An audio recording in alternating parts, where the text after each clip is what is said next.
I'm Chelsea Soto, a 29-year-old from Fresno, California, where family ties shaped me in ways I never expected. Growing up, I was the middle child, always hustling for my place while my older brother soaked up the spotlight gifts. Support. Everything handed to him effortlessly. My sister floated somewhere in between, but I was the one scraping by, pouring myself into digital marketing ideas to escape the shadow. Years of feeling sidelined built a quiet fire in me. But one moment 5 years ago changed everything. At a family dinner, my parents dropped a bombshell they were giving my brother $80,000 for his wedding when I asked for help with my crushing student loans. My mother's voice was cold. "You don't deserve any help." Those words hit harder than I can explain. That night, I made a choice that reshaped my life, walking away from them entirely. I buried myself in work, chasing dreams they never believed in. 2 years later, my sister drove through Fig Garden, saw my $5 million home, and called our mother in tears, demanding, "Why does she have that? What happened next?" Exposed truths I couldn't ignore. If this story of family betrayal and hard-won success hits home, smash that like button and subscribe for more raw, real-life drama. Let's dive in. The next morning, I woke with a clearer mind. But the sting of that dinner lingered. 5 years ago, at our family's Fresno home. The air was thick with tension. My parents sat at the head of the table, their faces beaming as they announced they'd gifted my brother $80,000 for his wedding. My heart sank not from jealousy, but from the weight of years spent chasing their approval. I'd worked nights at a diner to cover community college, my loans piling up like a silent scream. So, I gathered my courage and asked for help, my voice steady despite the knot in my chest. My mother's eyes narrowed, her words slicing through me. She called me selfish, unworthy of their support. My father nodded, his silence louder than her scorn. The room felt smaller, their dismissal a confirmation of my place in the family. I left the table, my footsteps heavy on the hardwood floor. By midnight, I'd blocked their numbers and deleted my social media accounts, severing every digital thread tying me to them. The quiet that followed was deafening. I sat in my small apartment, surrounded by unpacked boxes, grappling with a loneliness that felt both foreign and familiar. Memories of family dinners where my brother's stories dominated while mine were brushed aside flooded back.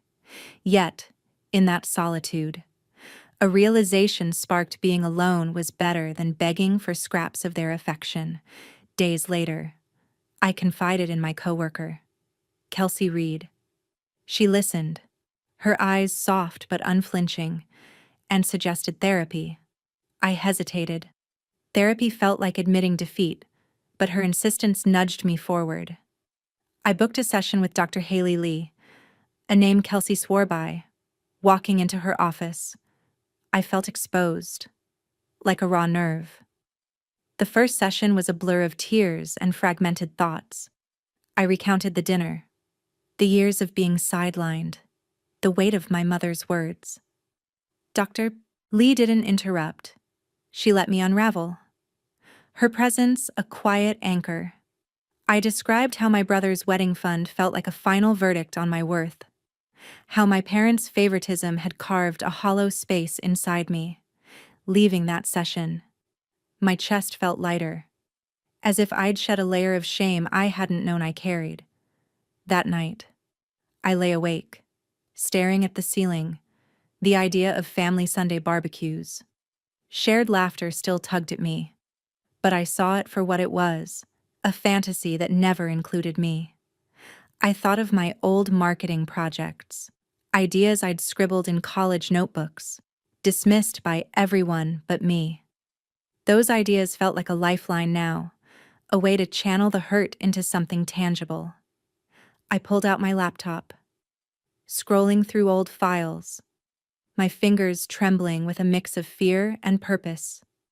The pain of that dinner, the rejection, wasn't just a wound, it was fuel. I didn't know where it would lead, but I knew I couldn't stay still. Kelsey checked in the next day. Her texts a small comfort. She didn't push, just reminded me I wasn't as alone as I felt. Dr. Lee's words echoed healing starts with seeing the truth. The truth was, my family's love came with conditions I'd never meet. Cutting them off wasn't just an act of defiance, it was survival. I wasn't sure what lay ahead, but for the first time, I felt the weight of their expectations lift. My apartment, once a symbol of struggle, became a space to rebuild. I wasn't running from them anymore. I was running toward myself. In my first therapy session, I sat across from Dr. Haley Lee, my hands fidgeting as I tried to piece together a lifetime of being overshadowed. The room was quiet, save for the soft hum of an air conditioner, and I felt the weight of unspoken truths pressing against my chest. Dr. Lee's calm gaze coaxed out memories I'd buried, deep moments where my family's favoritism wasn't just a feeling, but a pattern. I described how my brother's achievements were celebrated, his every milestone framed and hung on our Fresno home's walls. My own efforts straight A's. Late-night study sessions barely earned a nod. I recalled a childhood photo album, where his 10th birthday filled pages with laughter and cake, while I was cropped out of a family picnic shot. My presence an afterthought. Dr. Lee guided me to see these moments as emotional neglect, a slow drip of disregard that shaped my self-doubt. The term abuse felt heavy, but it fit the constant comparisons, the withholding of support, the way my parents justified their bias as my failure. Each session peeled back another layer, exposing how their rejection fueled my need to prove myself. I stopped blaming myself for their choices, a shift that felt like breaking chains. One evening, alone in my apartment, I flipped through old college notes from a class with Dr. Austin Martinez. His lectures on financial literacy had sparked an idea for an app to simplify budgeting for small businesses. I'd pitched it back then, but my family dismissed it as impractical. Now, that rejection became my drive. I poured my pain into productivity, sketching wireframes on my laptop under the dim glow of a desk lamp.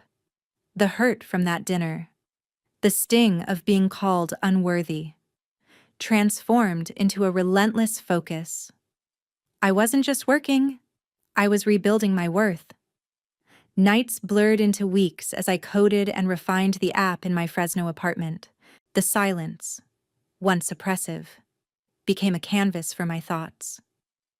I reached out to a local bakery, a small client willing to beta test my prototype. Their feedback clunky interface, but promising, pushed me to iterate faster. I'd sit cross-legged on my couch, surrounded by coffee mugs, tweaking algorithms until dawn. Dr. Martinez's voice echoed in my mind, urging clarity and user focus, principles I clung to as I shaped the app.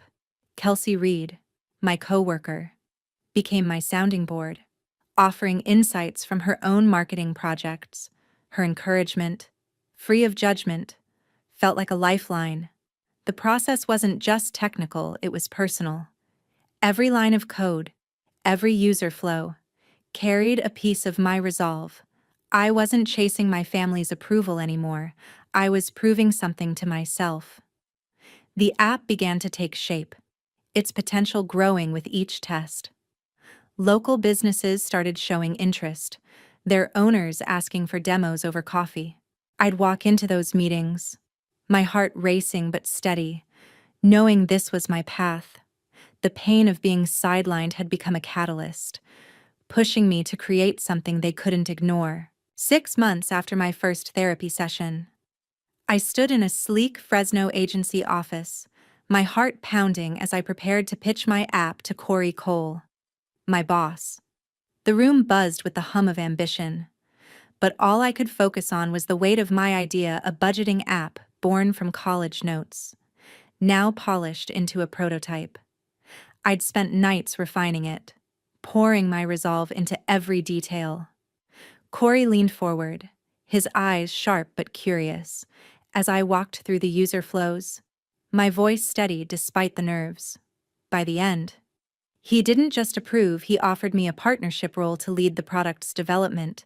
That moment felt like a door swinging open, a validation I'd never gotten at home. The app's launch was a whirlwind.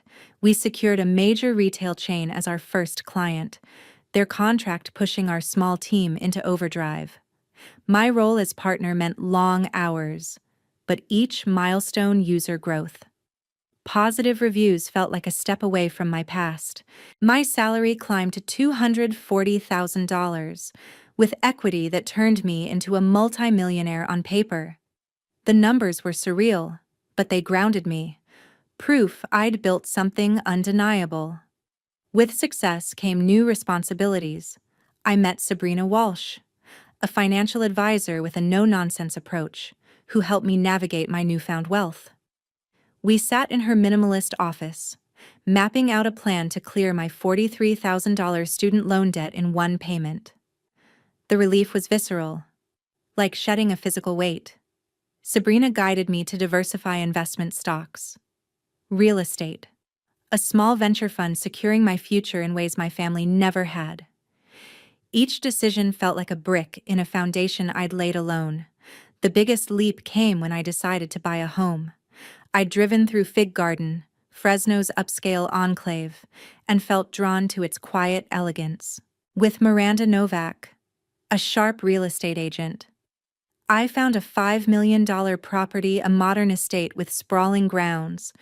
It wasn't just a house, it was a statement of my independence.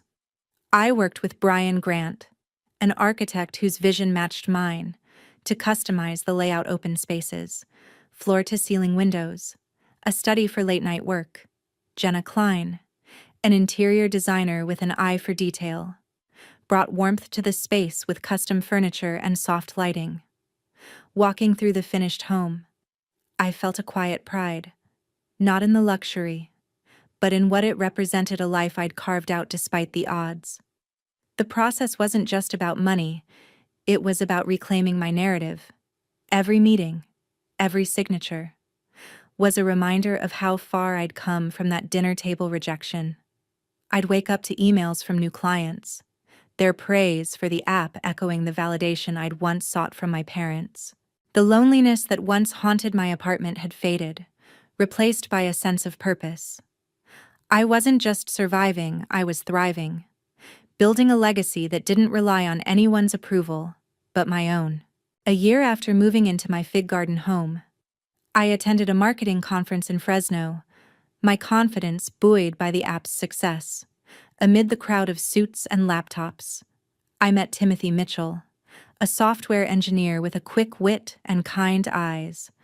Our conversation started over coffee breaks, dissecting industry trends, but soon spilled into late-night texts about life and dreams.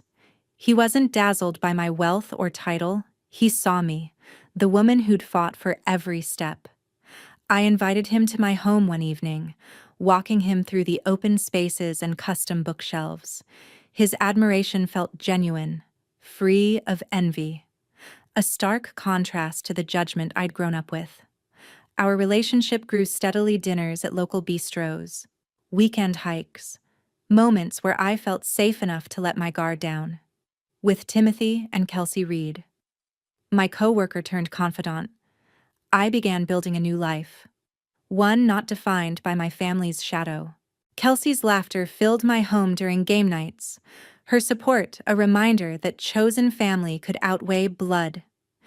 Timothy's quiet strength grounded me, his questions about my past met with honesty but no bitterness. The hole left by my parents' rejection, once a raw ache, started to heal. Therapy had given me clarity, but these connections gave me warmth. I'd wake up feeling lighter, my mornings spent sipping coffee on my patio, no longer haunted by old wounds.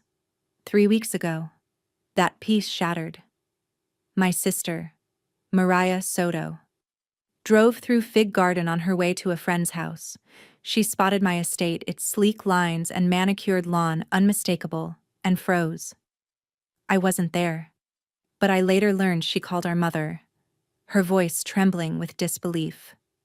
Why does she have that call unleashed a flood? My phone buzzed with voicemails from my mother, her tone sharp and demanding, insisting I explain how I'd afforded such a home.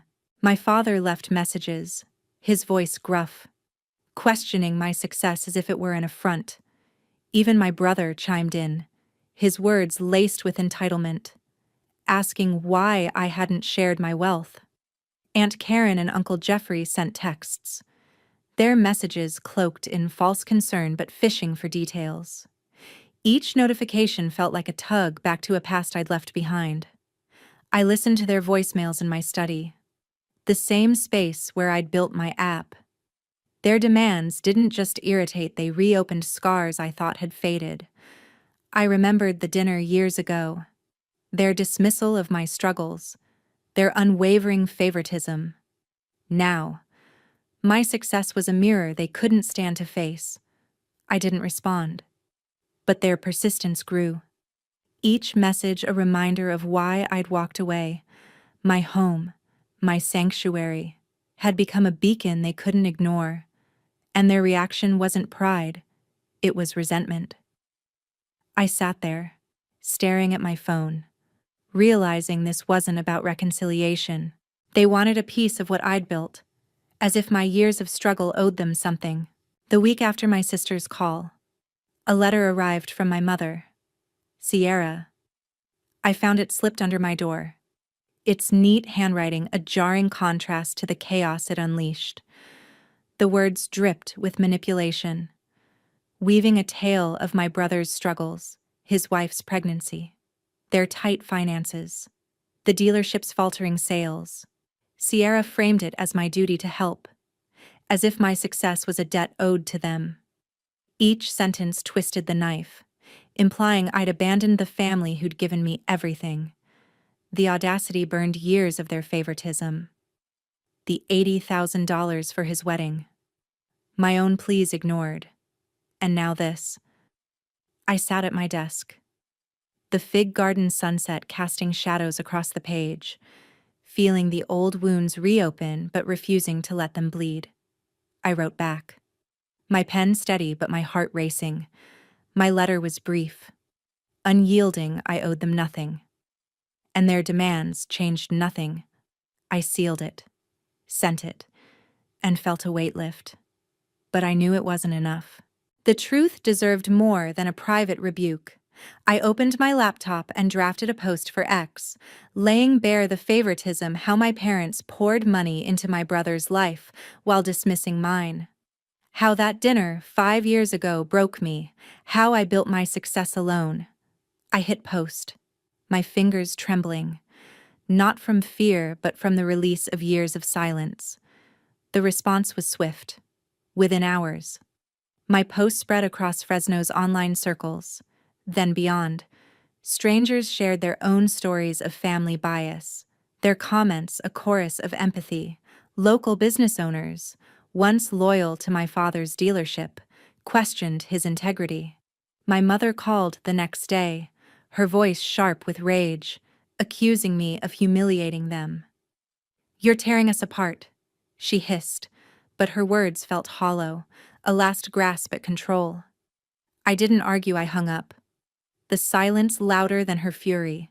My brother's side, whatever it was, became a topic online, with some defending him, others doubting his entitlement. The dealership's name trended for all the wrong reasons, its reputation unraveling as customers turned away. I watched the fallout from my study, scrolling through X as notifications piled up. The post had gone viral, not because of drama but because it struck a chord. People saw their own struggles in mine. I felt no joy in their humiliation, only a quiet resolve. Their demands had exposed their true colors, and I'd shown the world what they'd hidden. The pain of their rejection, once a private burden, now fueled a public reckoning. I wasn't seeking revenge, just clarity. For myself and to anyone who'd ever been overlooked. Days after my post went viral, I sat in my fig garden study, staring at my phone. The barrage of calls and messages from my family, Sierra, Derek, my brother. Even distant relatives hadn't stopped. Each one carried the same entitled tone, demanding I fix their problems or share my wealth. I didn't hesitate this time. I blocked every number, deleted every voicemail, and severed the last threads tying me to them. The silence that followed wasn't heavy, it was liberating, a final step in reclaiming my peace. I'd spent years chasing their approval, but now I saw their demands for what they were, a refusal to acknowledge my worth unless it served them. The fallout from my post rippled through Fresno, my father's dealership, once a local staple. Bled customers as the scandal spread. Posts on X detailed his favoritism, and locals who'd once trusted him turned away, their loyalty eroded by the truth. My brother faced his own reckoning. His starter home, bought with my parents' help, became a financial strain after he lost his middle management job in a downsizing wave hitting California's economy. I didn't revel in their struggles. I felt nothing but resolve. Their choices had consequences.